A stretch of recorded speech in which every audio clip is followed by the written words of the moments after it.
ಕಲಬುರಗಿ ಜಿಲ್ಲೆಯ ಯಡ್ರಾಮಿ ಪಟ್ಟಣದ ಪ್ರವಾಸಿ ಮಂದಿರದಲ್ಲಿ ಶ್ರೀರಾಮ ಸೇನೆಯ ನೂತನ ಪದಾಧಿಕಾರಿಗಳ ಪದಗ್ರಹಣ ಕಾರ್ಯಕ್ರಮವು ಅದ್ದೂರಿಯಾಗಿ ನಡೆಯಿತು.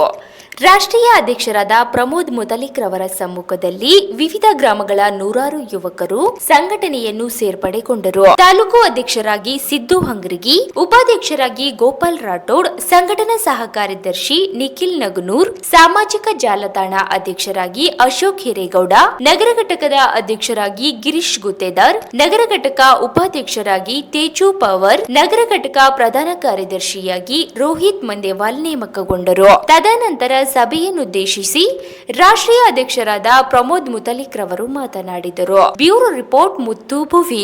ಇದು ಬಿಜೆಪಿ ಸರ್ಕಾರ ಇದ್ದಾಗ ಗೋ ಹತ್ಯಾ ನಿಷೇಧ ಕಾನೂನು ತಂದ್ರು.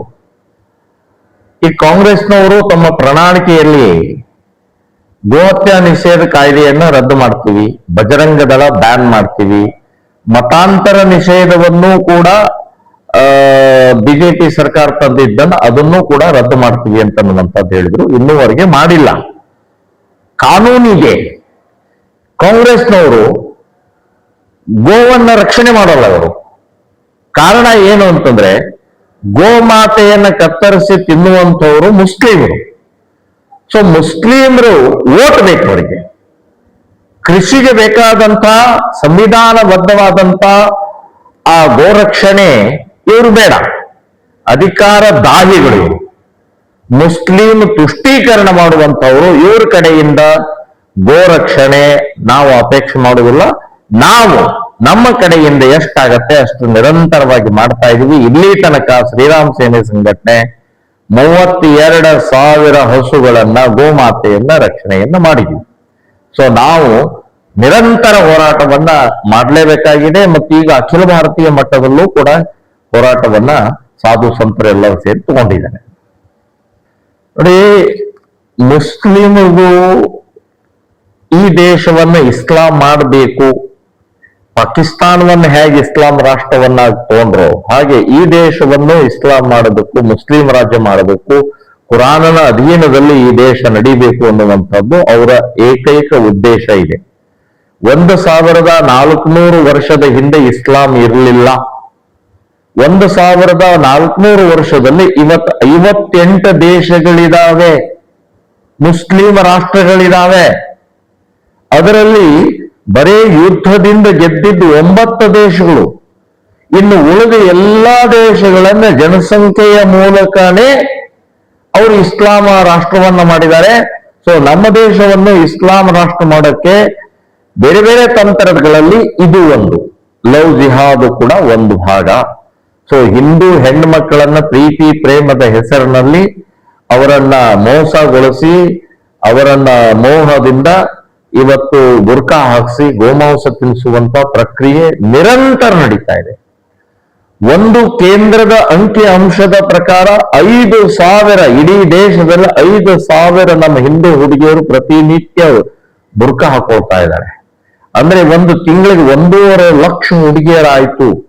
ಭಯಾನಕವಾದಂತ ಅಪಾಯಕಾರಿಯಾದಂತ ಈ ಬೆಳವಣಿಗೆ ನಡೀತಾ ಇರುವಂತಹದ್ದನ್ನ ಶ್ರೀರಾಮ ಸೇನೆ ಸಂಘಟನೆ ನಾವು ಗಂಭೀರವಾಗಿ ತಗೊಂಡಿದ್ದೀವಿ. ಹಾಗಾಗಿ ನಾವು ಒಂದು ಹೆಲ್ಪ್ ಲೈನ್ ಡಿಕ್ಲೇರ್ ಮಾಡಿದ್ದೀವಿ. 2 ವರ್ಷ ಆಯ್ತು.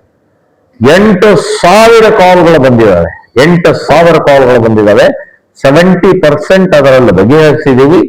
ಇಲ್ಲಿವರೆಗೆ 20 ವರ್ಷದ ಅವಧಿಯಲ್ಲಿ ಶ್ರೀರಾಮ್ ಸೇನೆ ಸಂಘಟನೆ 4,800 ಹಿಂದೂ ಹುಡುಗಿಯರು ಮುಸ್ಲಿಮರ ಜೊತೆಗೆ ಓಡಿ ಹೋದವರನ್ನ ವಾಪಸ್ ತಂದು ಹಿಂದೂ ಹುಡುಗರ ಜೊತೆಗೆ ಸುರಕ್ಷಿತವಾಗಿ ಮದುವೆ ಮಾಡ್ತಿದ್ವಿ ನಾವು. ಸೊ ನಮ್ಮ ಈ ಹೋರಾಟ ನಿರಂತರವಾಗಿ ನಡೀತಾ ಇದೆ. ಈ ಒಂದು ಹೆಲ್ಪ್ ಲೈನ್ ನಮ್ಮ ಹಿಂದೂ ಸಮಾಜ ಸಂಪೂರ್ಣವಾಗಿ ಉಪಯೋಗ ತಗೊಳ್ಬೇಕು. ನಮ್ಮ ಹಿಂದೂ ಹೆಣ್ಣು ಮಕ್ಕಳನ್ನು ಮಾತ್ರ ದೇವೋಭವ, ತಾಯಿ ಸ್ತ್ರೀಯನ್ನ ಈ ದೇಶದಲ್ಲಿ ನಾವು ತಾಯಿಯ ಸಮಾನವಾಗಿ ನೋಡ್ಕೊಂಡಂತ, ದೇವರ ಸಮಾನವಾಗಿ ನೋಡ್ಕೊಂಡಂತ ಇವತ್ತು ಇಸ್ಲಾಂನವರು ಭೋಗದ ವಸ್ತುವಾಗಿ ಭಯೋತ್ಪಾದನೆಗೆ ಉಪಯೋಗಿಸುವಂತಹ ಪ್ರಕ್ರಿಯೆ ನಡೀತಾ ಇದೆ. ಸೊ ಅದಕ್ಕೆ ಬಲಿ ಬೇಡಬೇಡಿ ಅನ್ನುವಂತಹದ್ದು ಹಿಂದೂ ಹುಡುಗಿಯರ ಕಳಕಳಿಯ ವಿನಂತಿಯನ್ನು ನಾನು ಮಾಡ್ತಾ ಇದ್ದೀನಿ. ಅವರು ಈಗ ಗೌರವ ಅಧ್ಯಕ್ಷರು ಇಲ್ಲ. ಈಗ ಅವರು ರಾಜ್ಯದ ಶಿವಸೇನೆ ಅಧ್ಯಕ್ಷರಿದ್ದಾರೆ ಅವರು. ಮತ್ತು ಶ್ರೀರಾಮ್ ಸೇನೆ ಸಂಘಟನೆ ಇದು ಮತ್ತು ಶಿವಸೇನೆಗೆ ಏನೂ ಸಂಬಂಧ ಇಲ್ಲ. ಶಿವಸೇನೆ ಇದೊಂದು ರಾಜಕೀಯ ಪಕ್ಷ. ನಾವು ಹಿಂದೂಗಳ ಸಂಘಟನೆಯ ಸಾಂಸ್ಕೃತಿಕವಾದಂತ ಸಂಘಟನೆ ಇದು. ಅವರು ಅಧಿಕಾರದಿಂದ ತಗೊಂಡು ಹಿಂದೂ ಸಂಘಟನೆ, ಹಿಂದೂಗಳ ರಕ್ಷಣೆ, ಹಿಂದೂಗಳಿಗೋಸ್ಕರ ಹೋರಾಟ ಮಾಡಬೇಕು ಅಂತ ಅವರ ಇಚ್ಛೆ ಇದೆ. ಶುಭವಾಗ್ಲಿ, ಒಳ್ಳೇದಾಗಲಿ. ನಾವು ಹಿಂದೂ ಸಂಘಟನೆಗಳನ್ನು ಮಾಡ್ತಾ ಹೋಗ್ತಾ ಇದೀವಿ ಅಂತನ್ನುವಂಥದ್ದು ಹೇಳ್ತಾರೆ. ಇಲ್ಲಿ ನಾನು ಇವತ್ತು ಕಲಬುರಗಿಗೆ ಹೋಗ್ತಾ ಇದ್ದೆ.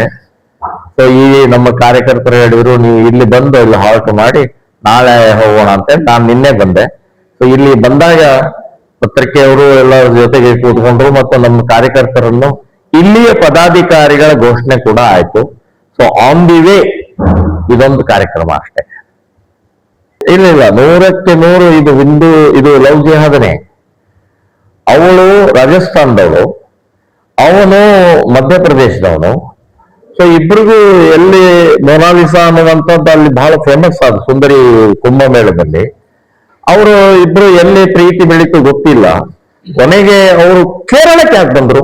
ಮದುವೆ ಆಗ್ಬೇಕು ಅಲ್ಲೇ ಎಲ್ಲ ಅವ್ರು ಆಗ್ಬೋದು. ಈ ತರ ಪೊಲೀಸ್ ಪ್ರೊಟೆಕ್ಷನ್ ದಿಂದ ಮದುವೆ ಆಗ್ಬೋದಾಗಿತ್ತು. ತಂದೆ ತಾಯಿ ವಿರೋಧ ಇದೆ, ಅಲ್ಲಿ ಇನ್ಯಾರೋ ವಿರೋಧ ಇದೆ, ಪೊಲೀಸ್ ಪ್ರೊಟೆಕ್ಷನ್ ತಗೊಂಡ್ರಿ. ಕೇರಳಕ್ಕೆ ಯಾಕೆ ಬಂದ್ರಿ? ಕೇರಳ ಈ ಲವ್ ಜಿಹಾದಿಗೆ ಟ್ರೈನಿಂಗ್ ಕೊಡುವಂತ ಒಂದು ದೊಡ್ಡ ಸೆಂಟರ್ ಇದೆ. ಪಳನಿ ಅನ್ನುವಂತ 10 ಎಕರೆ ಜಮೀನಿನಲ್ಲಿ ಅಲ್ಲಿ ಎಲ್ಲಾ ರೀತಿಯ ಟ್ರೈನಿಂಗ್ ಕೊಡ್ತಾರೆ. ಕುರಾನ್ ಓದೋದು, ನಮಾಜ್ ಮಾಡೋದು, ಜಕಾತ್ ಮಾಡೋದು, ಸುಡಗಾಡೋದು, ಸಂತಿ ಎಲ್ಲ ಅಲ್ಲಿ ಟ್ರೈನಿಂಗ್ ಕೊಡುವಂತ ಸೆಂಟರ್ ಇದೆ. ಅವರಿಬ್ರು ಅಲ್ಲಿ ಬಂದು ಮದುವೆ ಆಗ್ತಾರೆ ಅಂತಂದ್ರೆ ಇದೊಂದು ವ್ಯವಸ್ಥಿತ ಷಡ್ಯಂತ್ರ ಇದೆ. ಅವಳು ಇವತ್ತಿಲ್ಲ ನಾಳೆ ಅವಳಿಗೆ ಬುದ್ಧಿ ಬರುತ್ತೆ.